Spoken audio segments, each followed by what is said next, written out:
Welcome everyone to a new Road to Class A Journey episode. This is going to be game number 16, I believe. Yes, game 16. And this will be game number 3 in the Waukesha Memorial and my last game of the Waukesha Memorial. Reason being is I had an emergency. I had to leave before round 4 and I could not play. So we'll take a look and see what the results are at the end of this game. Right now I'm sitting at 1-1.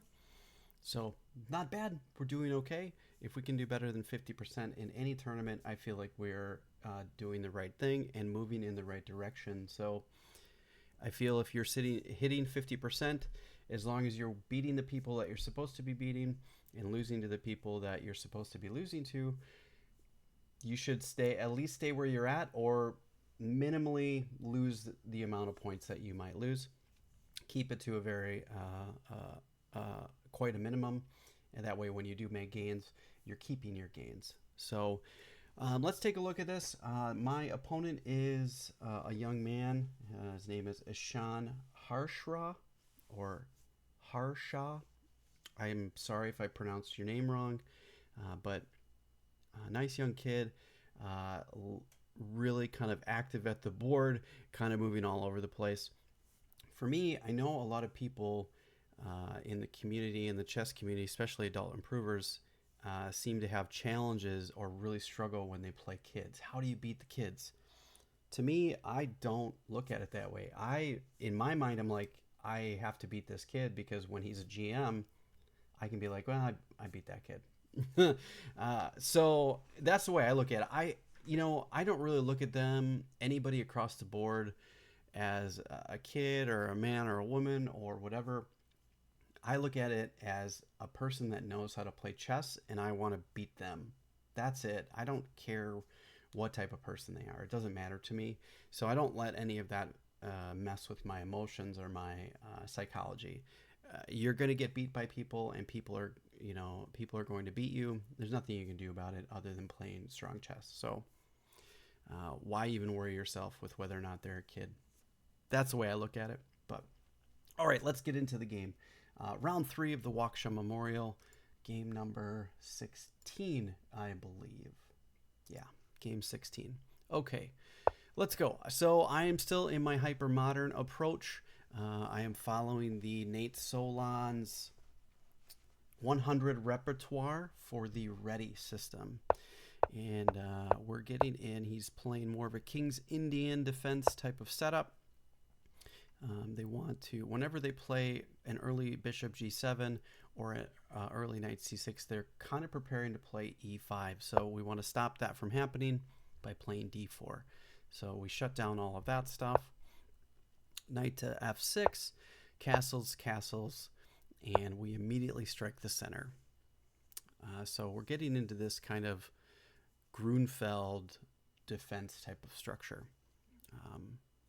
Which I've seen this position quite a few after playing through the rep online before I put it onto the over the board system. So we're playing it, and my opponent played c6. And here there's a lot of options. All of them are equally good. The most played move is c takes d5. That's not what's in the course. Nate recommends trying to get quick development, and then you want to get your bishop to oppose this bishop for fighting chances. So I played b3 with the idea of playing an early bishop to b2 to help fight against this bishop that is here. The other option is to play in this type of way, to where then you can come in here and try to dislodge that bishop. So that's also another factor. I didn't play that way. He played bishop to f5, and I continue with my plan. Furthering development, knight b to d7, and knight to c3. And here you have to kind of take note of the position and try to figure out what is the best course of action for either side. We've both almost completed development. Black's queen and my queen are in the way of connecting our rooks, so development in the opening is almost finished. There are a number of moves here, and the moves that are in the master database are knight to e4 and d takes c4 and knight to b6. And also rook to c8, which is what my opponent played, which to his credit is 100% winning for black in the Masters database, of course. There was a game that followed this line back in 2021. However, you still have to prove that. So I thought about fighting for the C file because chances are the C file might open with these types of exchanges. But I didn't play that way. I went after this bishop, which is kind of it's just a singular attacking move. There's no real plan behind it. You know, but the bishop can kind of be jammed up. It has very limited squares. And if I can get him to move back, he has some trouble unwinding his pieces. And then this pawn really can't fight for the e5 square and try to break up the center. So I'm pretty happy with this move. So I think positionally it helps out, but after he moves his bishop back, we both now have a piece that's kind of awkwardly placed. And it's kind of time wasting. I don't think it's really the best option. Looking at this, I think any of these other moves, d takes c and rook to c1 are probably better options, I think, and then just kind of playing on the queen side and seeing what happens in the center. I think these are probably the best ways to go, honestly. So, yeah, I could have played this better. I didn't, and that's okay. I played knight to h4, he played bishop e6, and then I thought for a while on how to proceed here. And what number? This is move 11. I spent 6 minutes here trying to decide how best to proceed. Should I take the pawn? Should I move my rook to c1? Should I play e5? Or sorry, e4 and kind of blow up the center? I have all these kind of ideas in my head, and I thought to myself, well, kids have a lot of trouble playing closed positions. So I knew nothing about this kid. He's a 12-19. You know, I've got 400 points on him, but he could be on the rise. So he could be like a 2000 level player. You don't really know some of these things. So he could be brand new and he's already 1200. So he's actually more like a 1700 player. You don't have any of these ideas. I mean, you have these thoughts, but you really don't know. So in my mind, I took a calculated risk here, thinking, well, I'm going to close the position and play some more positional chess instead of wide open tactical chess, because I'm not very confident in my technical skills at this time, and I know that kids can have a tendency to struggle in close positions. So that's why I played c5. Is it the right idea? Probably not. And looking at this game from 4 months ago, I play drastically different chess now than I did back then. So, which is crazy to think about, like even in just 4 months, how different your chess can change and how you look at positions. Because I looked at this a week or two after I played it and I was like, oh, this all looks logical to me. But now I'm looking at it and I'm like, wow, I really wouldn't play any of this. So from move 1, which is kind of wild to me. Okay, so I played c5, he played b6. And here I was like, well, I'm just going to keep locking things down. And I played b4. And right now, there's an interesting thing that happens during the game. My opponent decided to offer me a draw on their move, which is poor etiquette. Now, I'll chalk it up to my opponent being young and not knowing any better. And here I immediately declined. I was so surprised, and I probably made a face like, what are you talking about? This is crazy. What do you mean a draw? What is it? So now this is the second time from another kid, or well, I mean, the other one's not a kid. He was a teenager at least, but like a younger player offering a draw. What is it with these young kids playing for draws? I don't understand. They just want to get out of the game because it didn't go the way they wanted, or have you guys experienced this? Because this is wild to me that in a position like this that there's a ton to play for, that someone would even consider offering a draw at any level. It's just crazy to me. So, and what's interesting is he did it on my move, probably not understanding or knowing the etiquette, which is fine. I can understand that. Now, hindsight being what it is, I should have said I'll think about it and just let the clock tick. Just let the clock tick on his own move, and this will be a lesson that he has to learn. Some might say that's poor play. Some might say that that's shady. To me, that's all part of playing over the board chess. You have to manage your clock, right? That is a factor of the game. The clock is a factor of the game. And right now, at this point in the game, move 12, we're even time. I'm down to 40. This is a game in 60 with a delay of 5. And I've got 49 minutes left, and he's got 50 when he offered his draw. Now, what's interesting is I offered he offered the draw, and I declined. I said, no, I'd still like to play. I was polite, obviously. I wasn't mean or anything like that. I know I'm kind of probably coming across that way. But after I declined, which, I it wasn't super immediate. It was maybe about 20, 30 seconds. I was like, no, I think we should keep playing. He got up and walked away. And I didn't see him for 15, 20 minutes. We play a game in an hour.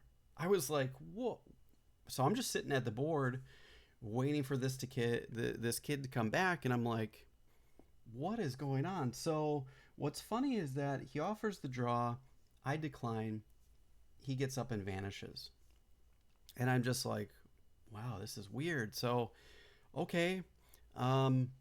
After 10 minutes, I got up and I was just like, I don't really know what's going on, so I'm just going to go look at other games. I just walked the hall and took a look at other games.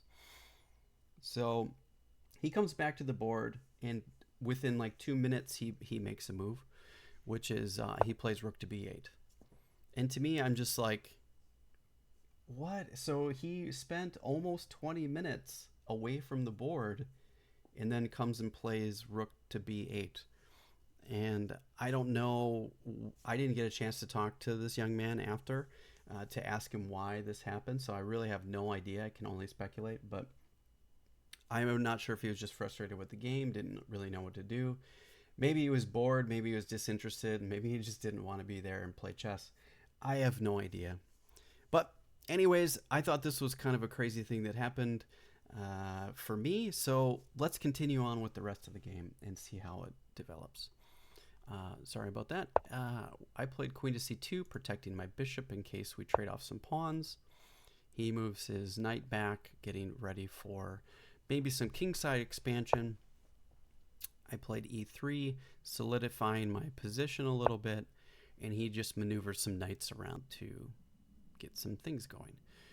So nobody's really committing to anything. My idea is I want to try to get in e4 and break in the center and start pushing. And when I'm looking at this, that's probably not the right plan. I should move my rooks over to the queen side and just play on the queen side. I should just leave this the way it is because his pieces are jammed up and mine are fine. And if I push e4, I actually activate his bishop. I activate an outpost for his knight, and then a protected knight even. And it's just playing for e4 here is just not a good idea. And that's what I did, which to me I believe was the wrong plan. So I think the better plan would be to move my rooks over here and try to expand on the queen side and try to break through over there. And just leave all this the way it is and make him try to break through. That's my idea. So I didn't play for that. I played for e4, and yeah, the engine wants a3 instead, and then queen c8, and then continue on from there. So I played inaccurately here, but my opponent still has to prove it. So, and here I was like, well, I just know I need to protect this pawn, but now I've given him all this counterplay, which was a mistake. And evaluation-wise, black is actually doing well. I think anybody playing black would really actually kind of enjoy this position. Like I said, you guys can all play for this wonderful square, and there's not a lot I can do about it. You can even trade off my bishop and then play for that square, and black's got a pretty nice game. All the chances are for black positionally because this bishop's going to be activated. I'm playing defense. This is kind of more of a bad bishop. It's not completely bad because I can get out, but there's a lot of things going on here. And there he gets his outpost. I exchange a pair of knights, and he gets a queen here. And then he can still always bring the knight in here too at some point after I move back. So now we've simplified the position a little bit. Now my knight is extremely awkwardly placed. I can't bring it here until I get something to protect it. So the best I can hope for is some sort of 2-move type of maneuver, and this knight's just pretty much sitting out of the game. This knight's going to come into here or here, and I'm looking at this game 4 months after I played it, and I was like, why am I playing chess this way? It's kind of crazy to look at a game that you played 4 months ago when you've been doing extreme, study and improvement, to only find so many glaring problems with your game, which is really interesting. He gets his knight out, and I get my queen back to try to get some protection of these squares. He plays e6, and his position is looking really nice. Knight to f3, queen to d7, and knight to e5. So I've gotten a little bit of time back. Queen to c7, and here I see this weak pawn. I want to go after it, so I play queen to f3. It probably wasn't the best plan either. This bishop is going to be sitting here, not doing anything. My queen leaves defensive the bishop, so maybe that's not ideal. I think maybe taking, the best move is taking on b6, and then getting a position like this. Now, there's a whole line here with the engine, and I don't understand a lot of it. I mean, I guess I can kind of understand a little bit of it. There makes some logical sense, but it is very deep and very difficult to try to find all of these moves. Some of them seem logical, but that's if my opponent's going to play that line, I have to find all the next pieces. Now, I do agree with the engine in this particular instance that is probably the best move, just because we can play a6 or a3, sorry, and consolidate, and then my bishop is less of a factor. It's kind of protecting and doing okay, and we can bring our rooks in and just stay here and kind of sit on the position. So I do kind of like that idea, but I had a different plan. I wanted to go after this pawn, totally missing the fact that he can lock down the position by putting a knight right here. I talked about this in the beginning of the game. He's got this nice outpost, or a few moves back, and my brain didn't go to any of this stuff. I'm still kind of frustrated about the whole draw offer thing, so that's kind of in my brain. The only thing that I know that I have going for me is that at this point in the game, I have 25 minutes left. Sorry, I apologize. I have 21 minutes left, and he has 17. So he's been moving pretty quick. I've pretty much squandered that whole, from that point to this point when he offered the draw. From now until then, I've squandered my time advantage. Now, I still have a time advantage, but... So we do a little bit more maneuvering, and I brought my knight back to protect my bishop, but now I have this pawn that's kind of on after, whatever, depending on what happens here. Now, he went here, and I don't think that's the best move. I like queen to a5 is much better, and it's very difficult to deal with defending. I have to do something like that, I think, to get out of any kind of weird things going on. And this pawn is probably going to fall along with that one. So I'm kind of in some trouble here. He plays knight to b4, though, and I decide to take it, and he kind of makes my life a little bit easier. And here there's just a ton of maneuvering and playing and getting pieces off the board. And I thought, well, now I can finally gain some traction.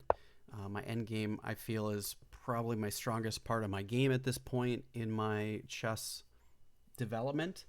So I'm playing for a nice endgame, and so we exchange off some pieces, and right now it's even, but I feel like I have the advantage because I have an outside passed pawn. And here, I don't know exactly what happened, but I don't know if it was just a slip or he was thinking of something different. Um, I'm not quite sure.